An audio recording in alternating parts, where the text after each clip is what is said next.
Quand le ministre qui ne connaît pas le président de la République peut se contenter de se connecter, de faire sa demande et d'obtenir son permis dans le mois ou les 45 jours qui sont indiqués. Donc cette évaluation, comme vous l'avez fait sur certains projets, doit être poursuivie de façon à nous permettre nous-mêmes de nous auto-évaluer, de réajuster nos procédures afin d'être efficace, puisque la finalité de notre action, on l'a dit, c'est la gestion axée sur les résultats. Sinon, on va faire du surplace, on va occuper notre temps de présence sans un bilan significatif, ce que nous devrions pouvoir éviter. Donc, je souhaite que l'administration accompagne ces réformes. Il ne s'agit pas de mesures de restriction, loin s'en faut, mais ce sont des mesures d'optimisation qui doivent permettre à l'agent, au directeur général, au directeur, à l'agent tout simplement, de pouvoir utiliser les moyens mis à sa disposition de façon optimale et donc de pouvoir rendre également avec efficacité les résultats attendus de son travail. Je voudrais donc vous dire que nous devons nous féliciter des résultats encourageants obtenus par notre pays dans les différents classements internationaux. C'est dire qu'il y a quand même des choses qui se font et qui se font bien. Mais moi, je veux toujours voir le meilleur. Alors, néanmoins, dans le classement du business, dans le classement ITIE, qui est l'initiative pour la transparence dans les industries extractives, ou dans le classement Mo Ibrahim, relativement à l'environnement des affaires et à la transparence dans la gestion publique. D'importants résultats ont été obtenus par le Sénégal, il faut s'en féliciter, et il faut le dire et l'assumer avec fierté.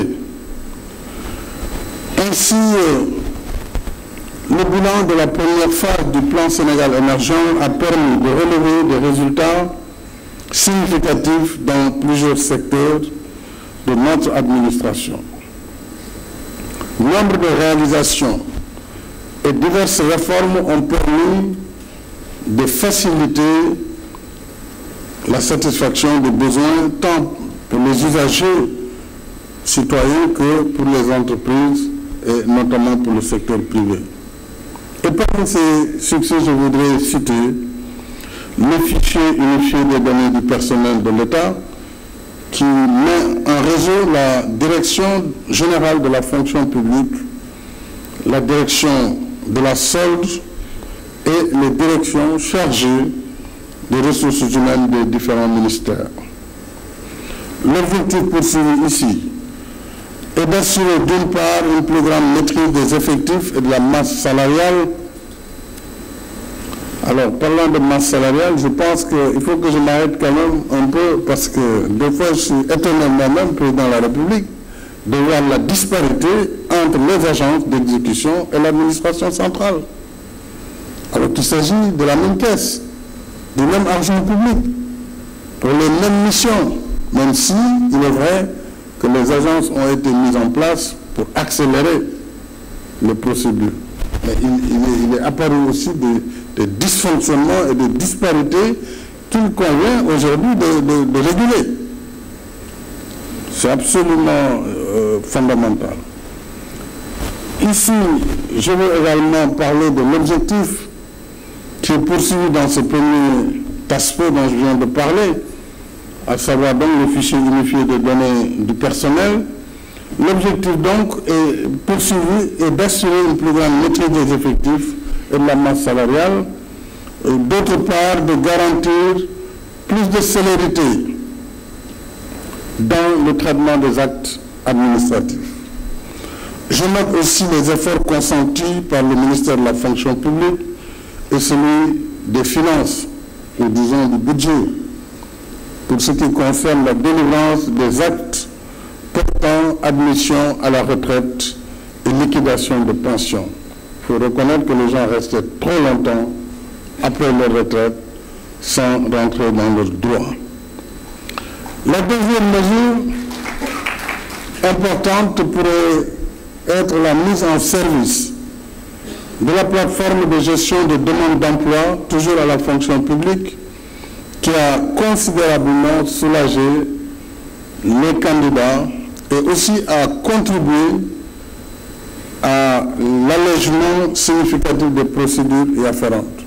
C'est également, je pense, un résultat qu'il faut saluer. La modernisation des administrations fiscales et douanières. Je voudrais d'ailleurs féliciter ces deux grandes administrations, ces trois, quand j'ajoute le Trésor, côté de la douane et des impôts. Ici, il s'agit d'un volet déterminant dans la mobilisation des ressources internes et qui s'est matérialisé à travers différents programmes.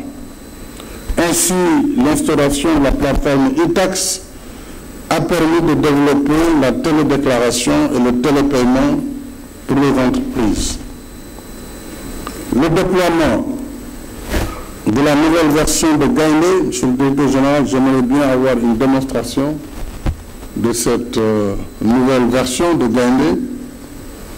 Comme je sais que Gaindé a été créé grâce à la perspicacité de nos informaticiens et douaniers, il y a longtemps déjà, parce que quand on parlait de Gaindé, je crois, il y a plus de 20 ans.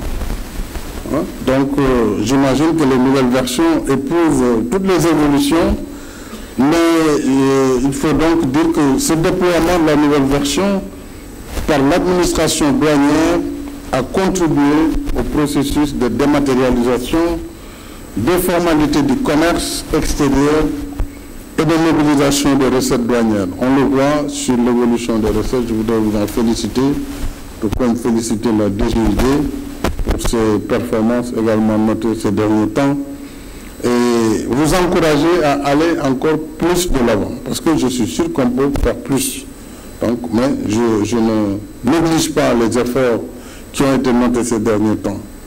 Puisque sans vous, évidemment, on ne pourra faire ni de route, ni d'école, ni rien du tout. Il faut des recettes pour pouvoir assurer l'exécution du budget. Autre point important, c'est la livraison de la plateforme de croisement de données.